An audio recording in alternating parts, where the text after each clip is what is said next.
Good morning, student. Today we will discuss about the animal adaptation. The topic of discussion for today is animal adaptation, and this topic we will discuss how animal adapt themselves to various aspects or various type of stresses or various type of behavioral pattern. Okay. So first of all, we should know why the organism need the adaptation. They need the adaptation for their feeding. खाने के लिए उनको जरूरत पड़ सकती है. For their protection के लिए उनको जरूरत पड़ सकती है adaptation करने की. For predation, अगर उनको किसी का शिकार करना है उसके लिए अडेप्ट होना पड़ सकता है. For mating, अगर उनको मेटिंग करनी है अपने मेल फीमेल की उसके लिए हो सकता है. For environmental stress. So these are the various areas or we can say various points to which an animal have to be adapted. एक एनिमल को अपने आप को अडेप्ट करना पड़ जाता है इन चीजों के लिए, इन बातों के लिए उसको अडेप्ट होना पड़ता है. तो सबसे पहले हम लोग बात करते हैं कि किस किस ये तो बातें हैं कि हाँ इन चीजों के लिए उसको अडेप्ट होना पड़ेगा. तो अब वो अडेप्शन किस किस प्रकार की हो सकती है उसकी हम बात करेंगे. It can be in the form of migration. It can be in the form of camouflaging. It can be in the form of mimicry, dark echolocation, warning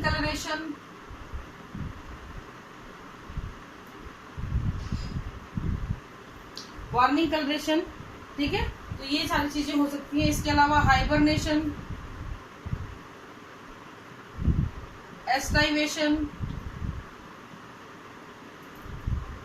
diapause. These are several adaptation जिनमें से काफी चीजों के बारे में आप पढ़ चुके हैं या जानते हैं. तो इनको एक एक करके हम लोग बताएंगे. First of all we will discuss about the migration. Migration का मतलब ये होता है बेटा कि एक ऑर्गेनिज्म अपने खाने पीने के लिए या एक्सट्रीम एनवायरमेंटल हॉस्टाइल कंडीशन से बचने के लिए अपने आप को मूव कर जाता है, यहाँ वहां भाग जाता है. That is known as migration. It may be daily और diurnal migration, जैसे चिड़िया करती हैं, सुबह दाना चुगने जाएंगी, शाम को घर पर वापस आएंगी. This is known as diurnal migration. फिर होता है seasonal migration, जैसे कि आर्कटिक टर्न है, साइबेरियन क्रेन है, वो लंबी लंबी उड़ान भरते हैं. क्यों? क्योंकि जहाँ पे वो रह रहे होते हैं वहाँ पे जरूर से ज्यादा सर्दी पड़ती है और वो सर्दी को टॉलरेट नहीं कर सकते हैं. So for the reproduction purpose they travel to the different area of the world. Okay. फिर तीसरा आता है बेटा जो आपका आता है कि अगर आपके आसपास के एरिया के अंदर पीरियोडिक, इसको हम बोलते हैं पीरियोडिक माइग्रेशन. अगर लोकस्ट के अंदर ये ज्यादातर ऑब्जर्व किया गया है कि अगर जरूरत से ज्यादा इंक्रीज नंबर, इनका जो लोकस्ट का नंबर बढ़ जाता है फीडिंग कैपेसिटी से ज्यादा, तो ये मूव करना शुरू करते हैं. लोकस्ट ये झुंड में चलते हैं. आपने देखा होगा ना टिड्डी दल जो आता है ये झुंड में चलता है. अगर इनको लगता है ना कि हाँ आप यहाँ पे बहुत ज्यादा हम हो गए हैं और अब मेरा खाना पीना यहाँ पे कम हो गया, तो ये मूव कर जाते हैं एक एरिया से दूसरी जगह पे.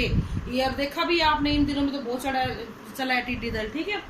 फिर आता है बेटा कैमोफ्लेजिंग. कैमोफ्लेजिंग के लिए मैं आपको गिरगिट का एग्जाम्पल दूंगी. गिरगिट जो होता है बेटा ये अपने आप को अपने सराउंडिंग एनवायरमेंट के साथ में बिल्कुल कैमोफ्लेज, कैमेलियन इसको हम बोलते हैं, बिल्कुल ब्लेंड कर लेता है. जैसे अगर मैं इस व्हाइट बोर्ड पे व्हाइट स्केच से लिखूं या चौक से लिखूं, you can not see anything, but I am writing with the black pen, तो you can easily visible the things. तो सेम चीज वहां पे होती है कि ये ऑर्गेनिज्म अपने आप को कैमोफ्लेज कर लेते हैं, अपने आप को छुपा लेते हैं, ब्लेंडिंग कर लेते हैं अपने आप की अपने बैकग्राउंड के साथ में. अब इसके लिए ये दो वजहों की वजह से हो सकता है. या तो कोई शिकार, कोई ऑर्गेनिज्म अपने आप को बचा रहा है ताकि उसका प्रेडेटर उसका शिकार ना कर ले, पहली चीज. दूसरा, या फिर जो ऑर्गेनिज्म है, जो प्रेडेटर है, वो छुप के बैठा हुआ है अपने शिकार को पकड़ने के लिए. तो दोनों चीजों के लिए ही इसको यूज किया जाता है कैमोफ्लेजिंग को. जैसे गिरगिट अगर कीड़े को पकड़ने के लिए बैठा है ना, तो वो अपने जगह, जैसे पेड़ पे बैठा है, हरी पत्तियों के साथ बैठा है, तो ब्लेंड कर जाएगा, दिखेगा ही नहीं. और दिखेगा नहीं तो इजीली किसी का भी शिकार कर सकता है. ऐसे ही लीफलाई ग्रास ऊपर होता है, वो पत्तियों के अंदर दिखता ही नहीं है, पत्तियों के अंदर छुप के बैठा रहता है, बिल्कुल पत्ती जैसा बन जाता है. तो ये एक अडेप्टेशन होती है, कैमोफ्लेजिंग इसको हम बोलते हैं. फिर आता है तीसरा बेटा मिमिक्री. मिमिक्री का मतलब होता है नकल करना. जैसे आपने देखा होगा ना, बहुत सारे बच्चे स्कूल में टीचर्स की नकल करते हैं, बहुत सारे लोग एक्टर्स की नकल करते हैं. तो जिसकी नकल की जा रही है दैट इज द मॉडल, और जो नकल कर रहा है दैट इज मिमिक. इसके लिए भी एक रीजन होता है कि हम अपने आप को कुछ ऐसा दिखाने लगते हैं जो एक्चुअली हम होते नहीं है. यानी कि हम आपको खतरनाक, जैसे कोई ऑर्गेनिज्म ये चाहता है भी मेरा कोई शिकार ना करे, तो वो क्या करता है बेटा, वो अपने आप को ऐसा खतरनाक सा बना लेता है कि उसको देख के ही उसका प्रेडेटर दूर से भाग जाएगा, अरे ये तो बहुत खतरनाक है, इसका क्या मैं शिकार करूं। तो डरावना बना लेना, अपने आप को ऐसा बना लेना या किसी और जैसा बना लेना ताकि आपका कोई शिकार ना कर पाए। तो इसका एग्जाम्पल होता है बेटा वायसराय बटरफ्लाई, ये अपने आप को मोनार्क बटरफ्लाई की तरह डेवलप कर लेती है। फिर आता है इको लोकेशन, ये एक जनरल एडेप्टेशन है जिसमें आपने देखा होगा कि चमगादड़ दिन में तो निकलती नहीं है, रात को अंधेरे में वो उड़ती कैसे है। With the help of this echo location वो चीजों को लोकेट करती है by throwing out the radiations, और ये रेडिएशन हाई फ्रीक्वेंसी की होती है और जैसे ही उड़ रही होती हैं ये हाई फ्रीक्वेंसी की रेडिएशन छोड़ती हैं। अगर इनको वो रेडिएशन टकरा के वापिस आ गई, it mean there is something object, कोई ना कोई चीज वहां पे प्रेजेंट है, वो वहां से अपना रास्ता बदल लेती हैं। तो इस तरीके से they can easily fly in the night time. फिर आता है बेटा वार्निंग कलरेशन, यानी हम वार्निंग देते हैं अपने कलर्स की वजह से। हम अपने, जैसे हम लोग हैं, ह्यूमंस हैं, अगर हम कहीं पे जा रहे हैं, अकेले ट्रैवल कर रहे हैं, तो हम अगर डरे हुए बैठेंगे ना तो हमें कोई भी परेशान करने की कोशिश करेगा। और हम अगर हिम्मत से बैठेंगे, हम अंदर से डरे हुए हैं लेकिन अगर हम हिम्मत से बैठते हैं तो एक वार्निंग होती है अगले इंसान के लिए कि भैया इसमें बहुत कॉन्फिडेंस है। बिल्कुल ऐसी वार्निंग कलरेशन डार्ट फ्रॉग का इसमें एग्जाम्पल है, जो हाईली पॉइजनस होता है और उसने अपना रंग भी इतना खतरनाक बना रखा है ना कि कोई ऑर्गेनिज्म को छेड़ने की कोशिश भी नहीं करता। एक तो जहरीला इतना, ऊपर से डरावना इतना, कोई इसको छेड़ेगा ही नहीं, कलर से ही डर जाएगा।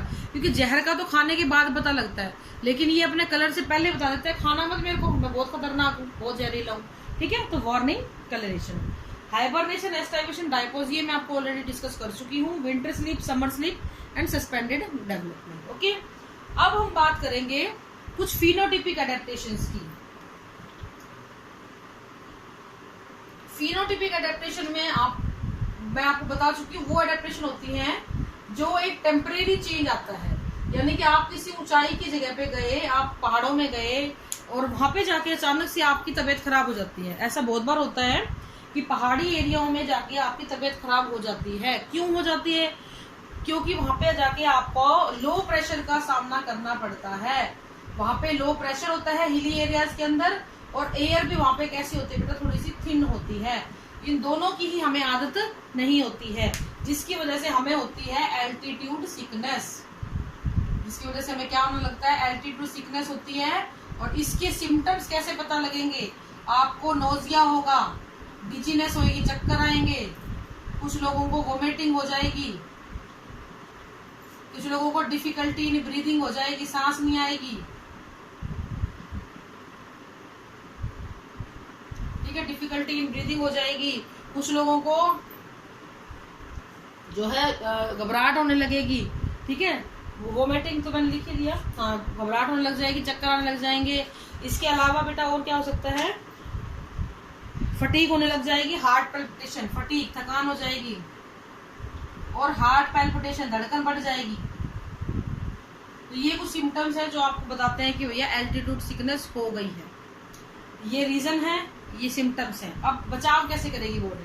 अब आप एक चीज देखिए, अब आप पहाड़ों पे गए हो, मरने के लिए तो गए नहीं हो, तो बॉडी आपको बचाने की कोशिश करती है। इन सभी सिम्टम्स को कैसे ओवरकम किया जाएगा? वहां पे नंबर ऑफ आरबीसी को आपकी बॉडी के बढ़ा लिया जाएगा, यानी कि आपकी बॉडी धीरे धीरे बहुत बड़ी संख्या में आरबीसी प्रोड्यूस करना शुरू कर देगी, ताकि ऑक्सीजन कैरिंग के लिए ज्यादा से ज्यादा आरबीसी प्रेजेंट हो। जो हीमोग्लोबिन और ऑक्सीजन का जो डिसोसिएशन रेट है वो क्या हो जाएगा, डिक्रीज कर जाएगा। बाइंडिंग जो है, इन दोनों की जो बाइंडिंग कैपेसिटी है उसको कम कर दिया जाएगा। कम करने का मतलब क्या है कि वो इतनी कम हो जाएगी कि इजीली जल्दी जल्दी टूटेगी, जल्दी जल्दी आपको ऑक्सीजन की सप्लाई हो जाएगी। प्लस आपकी ब्रीदिंग रेट भी बढ़ा दी जाएगी। तो आपकी ब्रीदिंग रेट बढ़ेगी तो आप ज्यादा सांस लोगे, आपकी आरबीसी बढ़ी हुई है तो जितनी आपने ऑक्सीजन ली सारी की सारी आरबीसी टच कर लेंगी, अपने साथ अटैच कर लेंगी। अटैच करने के बाद जहां पे जाएंगी फटाफट टूट के सप्लाई हो जाएगी। तो आपकी बॉडी में हुआ क्या, मैक्सिमम सप्लाई ऑफ ऑक्सीजन हुई, जिसकी वजह से क्या हुआ, ये सारे सिम्टम धीरे धीरे एकदम से नहीं खत्म होंगे, इट विल टेक टाइम, लेकिन खत्म हो जाएंगे और आप अपनी जो जर्नी है उसका एंजॉय कर सकते हो। और ये क्वेश्चन 3 नंबर में बहुत बार आता है बेटा, एल्टीट्यूड सिकनेस वाला, तो इस पे ध्यान दें कि लो प्रेशर और थिन एयर की वजह से वी फील एल्टीट्यूड सिकनेस, और हमारी घबराहट होती है, जी घबराते हैं, मितली आती है, उल्टी आती है, चक्कर आते हैं, धड़कन बढ़ जाती है। इस सब के लिए ये चीजें हैं। आरबीसी बढ़ा दी जाएगी, हम कुछ नहीं कर सकते, बॉडी करती है अपने आप। हमारी ब्रीदिंग रेट बढ़ जाएगी, और धीरे धीरे ऑक्सीजन और हीमोग्लोबिन का जो बाइंडिंग कैपेसिटी है वो घट जाएगी, so that maximum number of oxygen can be supplied. Okay, so ये आपके फिनोटाइपिक एडेप्टेशन है ह्यूमन के अंदर। ये कुछ टाइम के लिए होते हैं, जब आप वापस आते हो प्लेन्स में तो आपका ये चेंज हो जाता है, वापस आप अपने पुराने डरे पे आ जाते हो। So this is all for today बेटा, thank you and have a nice day.